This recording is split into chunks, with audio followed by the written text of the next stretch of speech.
الحمد لله نحمده ونستعينه ونستغفره ونؤمن به ونتوكل عليه ونعوذ بالله من شرور أنفسنا ومن سيئات أعمالنا من يهده الله فلا مضل له ومن يضلله فلا هادي له وأشهد أن لا إله إلا الله وأشهد أن محمدا عبده ورسوله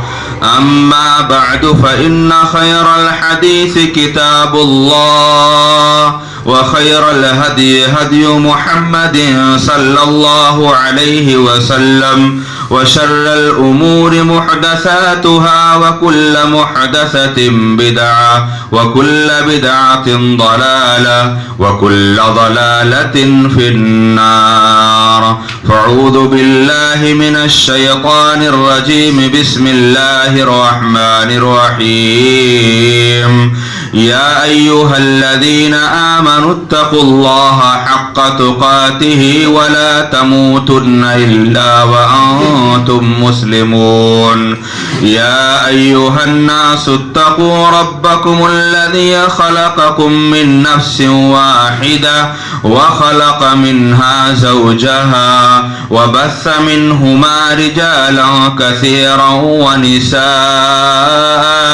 واتقوا الله الذي تساءلون به والأرحام إن الله كان عليكم رقيبا يا أيها الذين آمنوا اتقوا الله وقولوا قولا سديدا يصلح لكم أعمالكم ويغفر لكم ذنوبكم ومن يطع الله ورسوله فقد فاز فوزا عظيما فاعوذ بالله من الشيطان الرجيم بسم الله الرحمن الرحيم إنما يعمر مساجد الله من آمن بالله واليوم الآخر وأقام الصلاة وآتى الزكاة ولم يخش إلا الله فعسى أولئك أن يكونوا من المهتدين وقال الله عز وجل في موضع آخر وأن المساجد لله فلا تدعوا مع الله أحدا وقال النبي صلى الله عليه وسلم لعن الله اليهود والنصارى اتخذوا قبور أنبيائهم مساجدا رب اشرح لي صدري ويسر لي أمري واحلل عقدة من لساني يفقه قولي رب زدني علما رب زدني علما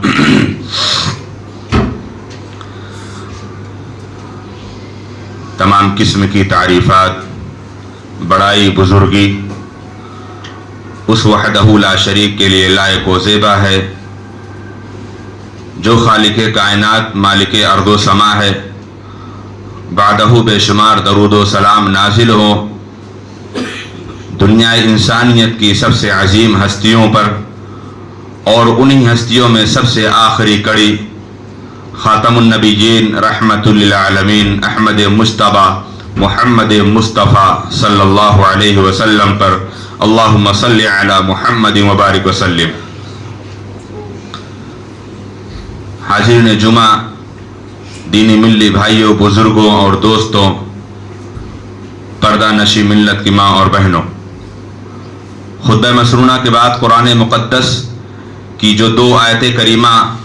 پڑھی گئی ہیں ان کے اندر سب سے پہلی جو آیت کریمہ پڑھی گئی حقیقی معنوں میں اللہ رب العالمین نے بتایا کہ اللہ رب العزت کے گھر کو آباد کرنے والے اللہ رب العالمین کے گھر کے اندر اپنی جان، اپنی مال، اپنی عزت، اپنی آبرو یا اپنی تمام کی تمام مصروفیات کو لگانے والے اللہ رب العالمین نے ان کی تعریف کرتے ہوئے کہا کہ یقیناً یہ مومن ہیں. انما المؤمنون الذين اذا ذكر الله وجلت قلوبهم اللہ رب العزت نے مومنوں کے تعلق سے اور اس مسجد کے تعلق سے اللہ رب العالمین نے جو پیغام دیا ہے کہ اللہ تعالیٰ کے گھروں کو آباد کرنے والے، اللہ رب العالمین کے گھروں کی تعمیر کرنے والے، یہ حقیقی معنوں میں اللہ رب العزت نے ارشاد فرمایا کہ یہ مومنوں کا شیوا ہے، مومنوں کا کردار ہے. انما یعمر مساجد اللہ، اور اللہ رب العزت نے ایسے مومنوں کو ان کی ایمان کی گواہی دیتے ہوئے اللہ تعالیٰ ارشاد فرماتا ہے انما یعمر مساجد اللہ من آمن باللہ والیوم الآخر واقام الصلاۃ. یہ وہ لوگ ہیں جن کی خوبیاں اور جن کی صفات کو اللہ رب العزت نے ایک کے بعد ایک اللہ رب العالمین نے شمار کرایا، گنایا، بتایا کہ یہ وہ لوگ ہیں جو اللہ تعالیٰ کی گھر کی تعمیر کرنے والے ہیں. کون؟ انما یعمر مساجد اللہ من آمن باللہ، جن کا اللہ رب العزت پر ایمان ہے، جن کا اللہ رب العالمین کے تعلق سے یہ عقیدہ ہے کہ ہمارا رب، ہمارا خالق، ہمارا مالک صرف رب العالمین ہے، اس کے علاوہ کوئی ہمارا خالق، کوئی ہمارا مالک، کوئی ہمارا مدبر اور کوئی ہمارے لیے مشکل کشا اللہ تعالیٰ کی ذات کے علاوہ کوئی نہیں ہے. یہ ایمان کے تقاضوں میں سے سب سے پہلا تقاضا، اور اس سے اللہ تعالیٰ نے اپنی مسجد کے تعلق سے اللہ رب العالمین نے جوڑا. اور پھر اللہ رب العالمین ارشاد فرماتا ہے کہ بے شک من کان یؤمن باللہ والیوم الآخر، وہ لوگ جو اللہ تعالیٰ کی گھر کی تعمیر کرتے ہیں ان کے ایمان میں گواہی کے ساتھ وہ یوم آخرت پر ایمان رکھتے ہیں اور اللہ رب العالمین کے لیے نماز کی پابندی کرتے ہیں. اقام الصلاۃ کہا گیا، نماز کی پابندی کرتے ہیں. اور اللہ تعالیٰ کے گھروں کی تعمیر میں دو طریقے سے تعمیر مومن کرتا ہے. ایک تعمیر ظاہری ہے اور دوسری تعمیر باطنی ہے. تعمیر ظاہری یعنی اللہ رب العزت کے گھر کے لیے جب کبھی ضرورت پڑ جائے اپنے مال کی، اپنے مشورے کی، اپنے جسم کی طاقت کی، یا اپنے کوئی بھی ایسے مشورہ جو ہمارے لیے اللہ تعالیٰ کے گھر کے اندر نفع بخش ہو سکتا ہے، یہ مومن کی ظاہری تعمیر اللہ تعالیٰ کے گھر کے حوالے سے مسجد کی بناوٹ، مسجد کی تعمیری کام، مسجد کے تمام اس کے چھت، اس کی دیواروں کو سنوارنا، یہ تعمیری کام ہے. اور مسجد کے تعمیری کام کے ساتھ مسجد کا جو ظاہری ہے اس کے علاوہ باطنی بھی ہے. باطنی کیا ہے؟ باطنی ہے پنجگانہ نماز کے حوالے سے اللہ تعالیٰ کے گھر میں حاضری دینا، اللہ رب العزت کے گھر میں حاضری دینا. یہی وجہ ہے کہ اللہ رب العالمین نے قرآن مقدس کے اندر ارشاد فرمایا وَأَنَّ الْمَسَاجِدَ لِلَّهِ فَلَا تَدْعُوا مَعَ اللَّهِ أَحَدًا. یہ مسجدیں اللہ رب العالمین کے لیے ہیں، اللہ کے علاوہ ان مسجدوں سے کبھی نہ شرک کی دعوت، نہ کبھی بت کی دعوت، نہ تو کبھی اللہ تعالیٰ کے علاوہ کسی اور چیز کی دعوت. یعنی اللہ تعالیٰ کے گھر سے پیغام وہی جائے جو وحدہ لا شریک کے لیے لائق و زیبا ہے. اس کے علاوہ کوئی اور پیغام اگر اللہ کے گھر سے جاتا ہے تو وہ مسجد نہیں ہے، بلکہ اس کے اندر ایک طریقے سے وہ تقوی، وہ پرہیزگاری ختم ہو جائے گا. جس طریقے سے نبی کریم محمد رسول اللہ صلی اللہ علیہ وسلم کے مدینہ میں ہجرت کرنے سے پہلے جو حضرت ابو طلحہ رضی اللہ تعالیٰ عنہ کے بعد حضرت حنظلہ رضی اللہ تعالیٰ عنہ کے والد، حضرت حنظلہ رضی اللہ تعالیٰ عنہ کے والد، ان کا نام کیا تھا؟ ان کے والد کا نام ابو عامر راہب تھا. یہ پیارے نبی صلی اللہ علیہ وسلم سے ہمیشہ بغاوت پر آمادہ ہوتے. باپ کون ہے؟ باپ نبی کا دشمن ہے. بیٹا کون ہے؟ بیٹا محمد رسول اللہ صلی اللہ علیہ وسلم کے ایک اعلان پر اپنی نئی نویلی دلہن کو، اپنی بیوی کو چھوڑ کر غزوہ احد کے اندر شامل ہوتے ہیں اور وہیں پر شہید ہو جاتے ہیں. اور یہ اللہ رب العزت نے ان کو فرشتوں کے ذریعے اللہ نے ان کو غسل دلوایا. یہ غسیل الملائکہ کے باپ ابو عامر راہب ہیں. انہوں نے پیارے نبی صلی اللہ علیہ وسلم کی بغاوت پر اتنا بڑھ چڑھ کر حصہ لیتے رہے کہ اللہ کے نبی صلی اللہ علیہ وسلم کے تعلق سے انہوں نے بغاوت کا یہ پرچم بڑھایا کہ جاتے جاتے نبی صلی اللہ علیہ وسلم کی ہجرت کے بعد انہوں نے ایک مسجد بنوانے کی پوری تلقین اور پوری تعلیم دے دی. وہ مسجد نام ہے مسجد زرار کے نام سے. وہ مسجد زرار کے نام سے مسجد قباء کے تھوڑی دور پر وہ مسجد بنی ہوئی تھی. اس مسجد کا منظر کیا تھا بنانے کے لیے؟ والذین اتخذوا مسجدا ضرارا وكفرا وتفريقا بين المؤمنين وارصادا لمن حارب الله. اس مسجد کے بنانے کا مقصد ہی یہی تھا. زرار کا مطلب تکلیف پہنچانا، نقصان پہنچانا. اس کا مقصد ہی یہی تھا والذین اتخذوا مسجدا ضرارا وكفرا وتفريقا بين المؤمنين. تو لہذا جب مسجد اللہ رب العالمین کے لیے ہی ہے تو مسجد اسلام سے بنائی جائے کہ جس نام کے اندر مومنوں کے اندر ان کے اندر لڑائیاں پیدا کی جائیں یا مومنوں کے خلاف ایک پلاننگ تیار کی جائے. اور ارصادا لمن حارب اللہ، اللہ رب العزت کی راہ میں لڑنے والوں کے تعلق سے غلط غلط مشن تیار کیا جائے،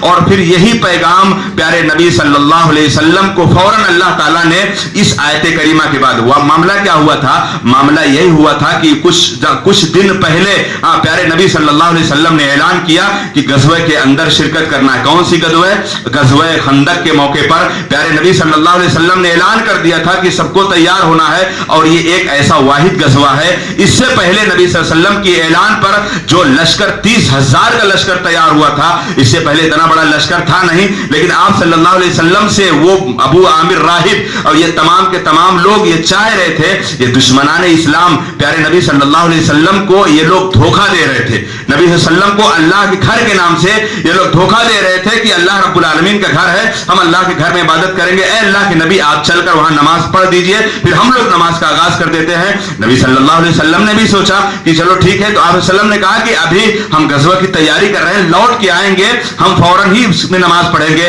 پیارے نبی صلی اللہ علیہ وسلم غزوہ میں گئے، لوٹتے ہی پہلے پیارے نبی صلی اللہ علیہ وسلم کو اللہ تعالیٰ نے حکم دیا، اللہ رب العالمین نے جبریل علیہ السلام کے ذریعے آیت کریمہ بھیجی، کہا کہ والذین اتخذوا مسجدا ضرارا وکفرا وتفریقا بین المؤمنین وارصادا لمن حارب اللہ، اللہ رب العالمین نے منع کرتے ہوئے کہا لا تقم فیہ ابدا، اے اللہ کے پیغمبر آپ کا قدم بھی اس مسجد کے اندر نہیں جانا چاہیے، لا تقم فیہ ابدا، ہاں قدم کہاں جانا چاہیے؟ لمسجد اسس علی التقوی، جو تقوی کی بنیاد پر جو مسجد کی بنیاد رکھی گئی ہے، جو مسجد قائم کی گئی ہے، اس کے اندر دونوں مسجدیں مراد ہیں، یا مسجد قباء بھی مراد ہے اور مسجد نبوی بھی مراد ہے، بعض مفسرین نے مسجد قباء لیا ہے اور بعض مفسرین نے مسجد نبوی لیا ہے، تو تقوی کی بنیاد پر یہ دونوں مسجد، لہذا مسجد کے اندر اللہ رب العالمین کے عبادت کے علاوہ کوئی دوسرا کام وہاں کرنے کی کسی کو اجازت نہیں ہے، اسی لیے رب العالمین نے اعلان کیا کہ وَأَنَّ الْمَسَاجِدَ لِلَّهِ فَلَا تَدْعُوا مَعَ اللَّهِ أَحَدًا، مسجدیں اللہ کے لیے ہیں اور اللہ رب العالمین کے گھر کے اندر کوئی دوسرا کام کرنے کی اجازت نہیں ہے، اور یہی وہ موقع ہے۔ جناب محمد رسول اللہ صلی اللہ علیہ وسلم اپنی وفات کے عین چند دن پہلے آپ صلی اللہ علیہ وسلم نے بہت ہی سخت جملے میں ارشاد فرمایا، اپنی امت کو ڈراتے ہوئے، جیسا کہ گزشتہ امت نے جو کارنامے کیے ان کارناموں کو دیکھتے ہوئے نبی کریم صلی اللہ علیہ وسلم نے اپنی امت کو ڈراتے ہوئے کہا لعن اللہ الیہود والنصارى اتخذوا قبور انبیائہم مساجدا، اے لوگوں یہودیوں پر اللہ کی لعنت ہو، نصرانیوں پر اللہ کی لعنت ہو، انہوں نے اللہ رب العالمین کے گھر کو چھوڑ کر وہ اپنے انبیاء اور اپنے انبیاء کی قبروں کو سجدہ گاہ بنا لیا۔ پیارے نبی صلی اللہ علیہ وسلم کی یہ نصیحت، نبی کریم صلی اللہ علیہ وسلم کا یہ امت کے تعلق سے یہ ڈرانا معاملہ کیا تھا؟ معاملہ شاید یہی تھا کہ آپ اپنے انتقال سے پہلے اپنی امت کو بھی اس کام سے ڈرا رہے ہیں، اس کام سے بچنے کی کوشش کر رہے ہیں، یحذر ما صنعوا، شاید کہ کہیں ایسا نہ ہو کہ میری امت اس کام میں ملوث نہ ہو جائے، اور یہی معاملہ ہے۔ اسی وجہ سے اور انہی وجوہات کی وجہ سے پیارے نبی صلی اللہ علیہ وسلم کی قبر بھی عام قبروں کی طرح نہیں رکھی گئی، جیسا کہ آج نبی کریم صلی اللہ علیہ وسلم کے حجرے کے اندر ہی جو مسجد نبوی سے ملی ہوئی پیارے نبی صلی اللہ علیہ وسلم کی قبر وہاں پر رکھنے کی مقصد یہی کہ کہیں ایسا نہ ہو کہ میری امت کے لوگ بھی میری قبر کو سجدہ گاہ نہ بنا لے۔ لہذا پیارے نبی علیہ الصلوۃ والسلام جہاں اللہ رب العالمین کے اس گھر کے تعلق سے دنیا کی تمام جگہوں کو پیارے نبی صلی اللہ علیہ وسلم نے کہا کہ وہ تمام کی تمام جگہیں اللہ رب العالمین کو محبوب نہیں ہیں، لیکن محبوب اگر ہیں تو احب البقاء الی اللہ مساجدها وابغض البقاء الی اللہ اسواقها، اللہ رب العزت کی نگاہ میں سب سے محبوب جگہیں اگر کوئی ہیں تو وہ اللہ رب العالمین کا گھر ہیں، وہ مسجدیں ہیں، اور اس زمین پر جتنے بھی اللہ رب العالمین کے گھر ہیں وہ سارے کے سارے مساجد و بیوت اللہ ہے، اور اسی لیے اللہ رب العالمین نے کہا کہ اللہ کے گھر کی تعظیم کرنے والے کون لوگ ہوتے ہیں؟ اللہ رب العزت کی گھر کی تعظیم اللہ تعالیٰ کے وہ بندے کرتے ہیں جن کے اندر تقویٰ ہوتا ہے، جن کے اندر پرہیزگاری ہوتی ہے، جن کے اندر اللہ رب العالمین کا خوف ہوتا ہے، اور اللہ رب العالمین نے گواہی دیتے ہوئے کہا وَمَن يُعَظِّمْ شَعَائِرَ اللَّهِ وَمَن يُعَظِّمْ شَعَائِرَ اللَّهِ فَإِنَّهَا مِن تَقْوَى الْقُلُوبِ، اللہ تعالیٰ نے ان کے دلوں کے اندر تقویٰ کی گواہی دیتے ہوئے کہا کہ یہ شاعر، یہ مسجدیں، یہ اللہ رب العالمین کے شاعر میں سے ہیں، یہ شاعر اسلام میں سے ہیں، اور اللہ تعالیٰ نے کہا وَمَن يُعَظِّمْ شَعَائِرَ اللَّهِ، اللہ رب العزت کے جو شاعر ہیں ان کی تعظیم کرنے والے کون لوگ ہیں؟ فَإِنَّهَا مِن تَقْوَى الْقُلُوبِ، وہ لوگ ہیں جن کے دلوں کے اندر تقویٰ ہے۔ ایک تو جو منافقین جو رہا کرتے تھے وہ بناوٹی تقویٰ پیش کرتے تھے، اور اللہ تعالیٰ کو بناوٹی تقویٰ مقبول نہیں ہے۔ اللہ رب العزت کو بناوٹی تقوی مقبول نہیں ہے، اور اسی بناوٹی تقوی کی بنیاد پر پیارے نبی صلی اللہ علیہ وسلم نے صحابہ کرام کو اور پوری امت کو اس بات کا اعلان کر دیا کہ اے لوگوں، پیارے نبی صلی اللہ علیہ وسلم کی تعلیمات ہے کہ منافقوں کے اوپر صلاۃ فجر اور صلاۃ عشاء بڑی گرا گزرتی ہے۔ کیوں؟ کیونکہ ان کے اندر بناوٹی والا تقوی تھا، ان کے اندر دکھاوے والے تقوی تھا، ان کے اندر سچے دل میں اللہ تعالیٰ کی ڈر، خوف اور اللہ کی خشیت نہیں تھی، اور وہ اس طریقے سے صلاۃ فجر اور عشاء میں غائب ہوتے۔ کیوں؟ اللہ کے نبی دیکھ ہی نہیں پائیں گے، اللہ کے نبی دیکھ ہی نہیں پائیں گے۔ ان کے معاملے کو اللہ تعالیٰ نے قرآن مقدس کے اندر ذکر کرتے ہوئے ارشاد فرمایا، قاموا کسالی یراؤون الناس، قاموا کسالی یراؤون الناس ولا یذکرون اللہ الا قلیلا۔ اگر وہ کھڑے بھی ہوتے تھے بائی چانس لوگوں کو دکھانے کے لیے کھڑے ہوتے تھے، یراؤون الناس ولا یذکرون اللہ الا قلیلا، کھڑے تو اللہ کے گھر میں ہیں لیکن اللہ کا ذکر کثرت سے نہیں کرتے تھے، اللہ رب العالمین کا ذکر کثرت سے نہیں کرتے۔ یہ مسجدیں جن کے بارے میں نبی کریم صلی اللہ علیہ وسلم نے کہا احب البقاء الی اللہ مساجدها، کہ روئے زمین پر سب سے زیادہ محترم، سب سے زیادہ محبوب اگر جگہیں کوئی ہے تو مسجدیں ہیں۔ کیوں؟ اسباب کیا ہیں؟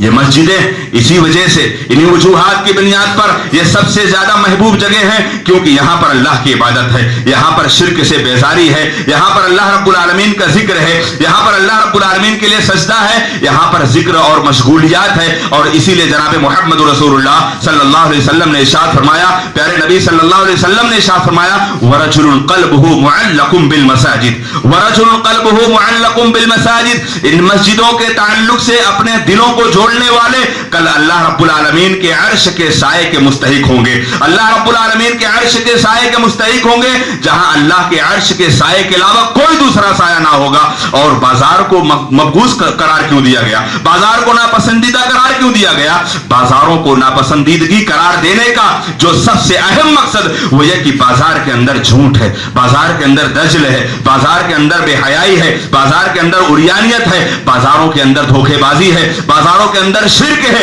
بازاروں کے اندر بت پرستی ہے۔ اسی لیے پیارے نبی صلی اللہ علیہ وسلم نے کہا سب سے محبوب جگہ اگر کوئی ہے تو وہ اللہ رب العالمین کے گھر ہیں، اور اسی لیے اللہ نے کہا وَأَنَّ الْمَسَاجِدَ لِلَّهِ فَلَا تَدْعُوا مَعَ اللَّهِ أَحَدًا۔ یہی نہیں، انہی مساجدوں کے تعلق سے بے شمار بشارتیں نبی کریم صلی اللہ علیہ وسلم نے بتائیں، بے شمار بشارتیں نبی کریم صلی اللہ علیہ وسلم نے بتائی، اور انہی بشارت میں سے ایک بشارت پیارے نبی صلی اللہ علیہ وسلم نے فرمائی۔ پہلی بشارت اللہ کے نبی صلی اللہ علیہ وسلم نے کہا من بنا للہ مسجدا بنا اللہ لہ بیتا فی الجنہ، من بنا للہ مسجدا بنا اللہ لہ بیتا فی الجنہ۔ اللہ رب العزت کے گھر کے لیے اپنے مال کو لگانا، اللہ کے گھر کی تعمیر و ترقی میں اپنے جسم کو لگانا، اپنے مال اور اپنے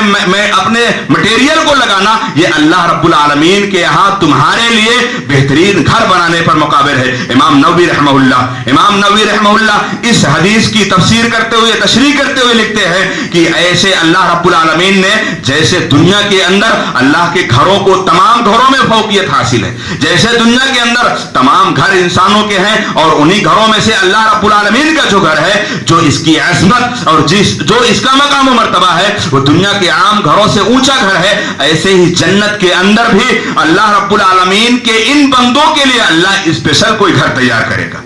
اللہ رب العزت ان کے لیے اسپیشل گھر تیار کرے گا۔ جنت کے اندر تو اہل جنتیوں کے لیے گھر مکانات تو ہوں گے، ان کے لیے عالی شان محل تو ہوں گے، لیکن اللہ رب العالمین کے گھر میں اپنے مال کو خرچ کرنے والے، اللہ رب العالمین کے گھر میں زیادہ وقت لگانے والے، اللہ رب العالمین کے گھر کی تعمیر و ترقی میں اپنی جان، اپنی مال، اپنے وقت کو لگانے والوں کے لیے اللہ رب العالمین نے جو پیارے نبی سے بشارت دلوائی ہے کہ من بنا للہ مسجدا بنا اللہ لہ بیتا فی الجنہ، اللہ رب العالمین کے گھر کے لیے دنیا کے اندر جو محنت مشقت کرتا ہے اللہ تعالیٰ اس کے لیے گھر بناتا ہے۔ اور اللہ تعالیٰ کے گھر بنانے میں ایسا نہیں کہ صرف دولت مندوں کے ہی تعلق سے کہا جاتا ہے،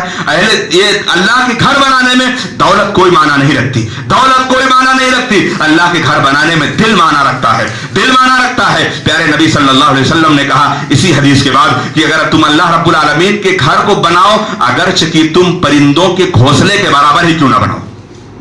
پرندے کا گھونسلہ کتنا بڑا ہوتا ہے, معمولی سا ایک آدھے اینٹ کے برابر بھی نہیں ہوتا. پیارے نبی صلی اللہ علیہ وسلم نے کہا کہ تم اللہ رب العالمین کے لیے گھر بناؤ, پرندوں کے گھونسلے کی طرح ہی کیوں بناؤ؟ اس کا مقصد کیا ہے؟ اس کے اندر وہ بشارتیں, اس کے اندر وہ پیغام ہے کہ اللہ تعالیٰ نے اگر مال دیا ہے تو جتنا مال زیادہ دے سکتے ہو اتنا دو, اور اگر جو کچھ بھی اللہ تعالیٰ دیا ہے اگر اس کو بھی خرچ کرتے ہو تو اپنے اس مال کو حقیر اور کم مت سمجھو. جو اللہ تعالیٰ نے دے رکھا ہے ان تمام کو, تمام مالوں کو اگر اللہ تعالیٰ کے گھر میں خرچ کرتے ہو, ان قریب اللہ رب العالمین تمہارے لیے کل بروز قیامت اللہ تعالیٰ جنت کے اندر تم کو ایک عالی شان اور اسپیشل گھر اللہ رب العالمین نوازنے کا وعدہ کرتا ہے پیارے نبی صلی اللہ علیہ وسلم کی لسانی مبارک سے. اور ایک بشارت نبی کریم صلی اللہ علیہ وسلم نے انہی مساجدوں کے تعلق سے جو اللہ رب العالمین کا گھر قرار پائی, وَأَنَّ الْمَسَاجِدَ لِلَّهِ فَلَا تَدْعُوا مَعَ اللَّهِ أَحَدًا, پیارے نبی صلی اللہ علیہ وسلم نے بشارت دی, بشر المشائین فی الظلم الی المساجد بالنور التام یوم القیامہ.